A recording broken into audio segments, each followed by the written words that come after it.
I believe that the seed of that was planted very early on in my life, because even when I came to the United States as a foreign student, I started realizing the value of the culture I had come out from.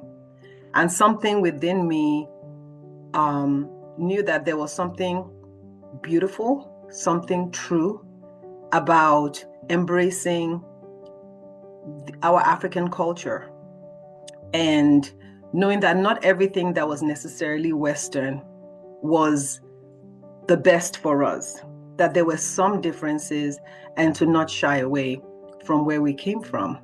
And so obviously went through college, went through grad school, got married, started a family. And one of the ways that started showing up was the fact that my kids had very sensitive skin. And that's when the light bulb went up that even the poorest quality, plant-based, natural butter coming from the African continent is so much better than the well-packaged, shiny jarred products we were buying on the shelf, and that this was actually going to be a solution for our family's problems and potentially for other families who were struggling with dry skin. So one of the first things I would say, and one of the first things I realized by the time we were 2 years into the business, was that entrepreneurship is not a sprint. It's a marathon. It's going to take much longer than you think, and it's going to cost a lot more than you ever budgeted and expected. And I remember going into these communities and seeing how happy these women would be to see us. Even though we were a very small company, if we spent $5,000 or $8,000 in that community, it was so impactful. Do you know what I mean? And you could see the multiplier effect that, okay, the women were excited. They could buy the nuts, they could make the butter. You know, we would come and buy it. We would find ways to get it shipped out. And we knew that it gave these women like status, like, you know, an American company is buying from us. We are somebody. Yeah. It also opened other doors for them that they're like, we're selling to Shea Radiance. If you don't hurry up, you know, they will come and buy everything. So we saw the impact that even the little we were doing was having. Yes. And we had a sense in our gut that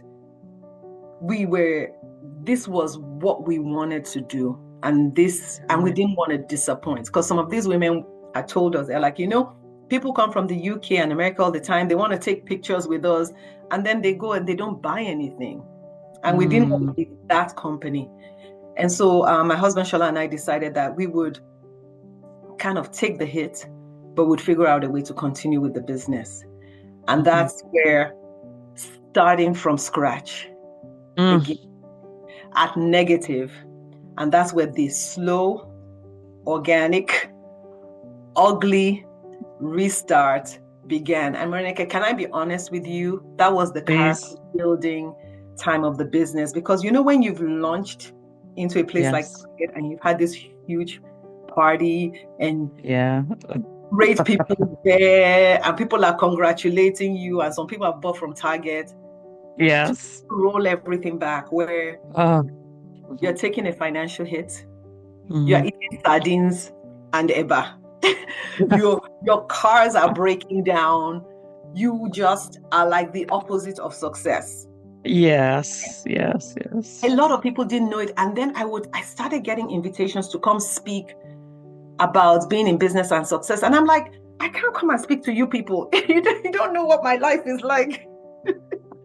You know? So it was that place of rebuilding. Yes. Embracing the failure and realizing that quote unquote failure, I didn't know it then, but just out of experience and knowing that failure, I had to face it. I had to be humble about it.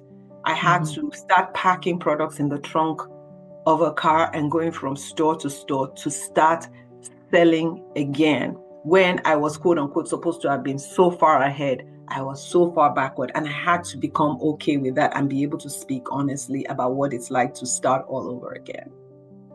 Do you believe you have found any barriers or challenges to the financial backing and investment side of running your business as a Black female entrepreneur? And how have you moved past that? What are some ways you've done that? So, the data shows that Black women receive a fraction of 1%, not 1%, a fraction of 1% of all investment dollars that are going to businesses. So Black women are severely and sorely underfunded when it actually comes to raising capital from investors. So that one is a known fact within the industry. And even though we are opening businesses at a record rate, we still remain the least funded. We want products that will work, where we can actually feel and see the results in a couple of weeks to know that, we've invested wisely. So we took all that information and we knew that if it was true there, that is also true for the niche demographic we wanted to serve. And we found out very quickly that we wanted to focus on women who were 40 and above, potentially 50, where you don't have a lot of time to mess around and find out after spending all this money and 6 weeks later that the thing doesn't really work. We wanted to create a line that was truly effective. And the other thing we also knew was that the way corporations formulate here, most beauty care brands, the large ones, is that they have a deck, formulation deck, where they formulate for the majority, for the bell curve, right? Mm-hmm.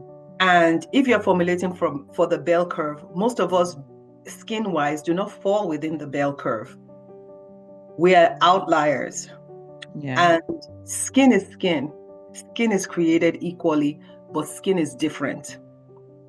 The way Black skin with melanin responds to certain ingredients is different from people who may not have as much of it. And so we decided to create formulations that really focused on the need of this skin. We serve a diverse group because we decided to focus on age more especially, even though the products for older and for darker skin.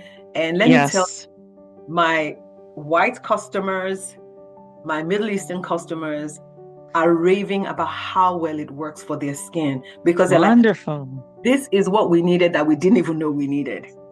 So yeah, I'm focusing on a niche, but the ripple effect is that it ends up working for more people because we're formulating differently than your traditional care brand. Part of my mission, yes, we're expanding. We're looking globally for markets, but what I'm most passionate about is building that multi-generational community for women 50 and over, inviting younger women to be there and see what the future looks like. All the challenges you did in starting your business, and then even coming to this point in your life when you're looking at multi-generational work, what advice would you have for people just starting out, whatever age or stage they're in? I would say start where you are. Don't think that you need to have everything figured out. Just put your service or your product out there and then do continuous improvement. Just go out there and see if someone is going to buy what you're selling.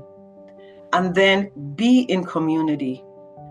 Don't be, I grew up in a Nigerian culture where people didn't like to tell their business, or, you don't want to show your pain points or your weaknesses, but find a community of people that you can share what your struggles are, and they can help you.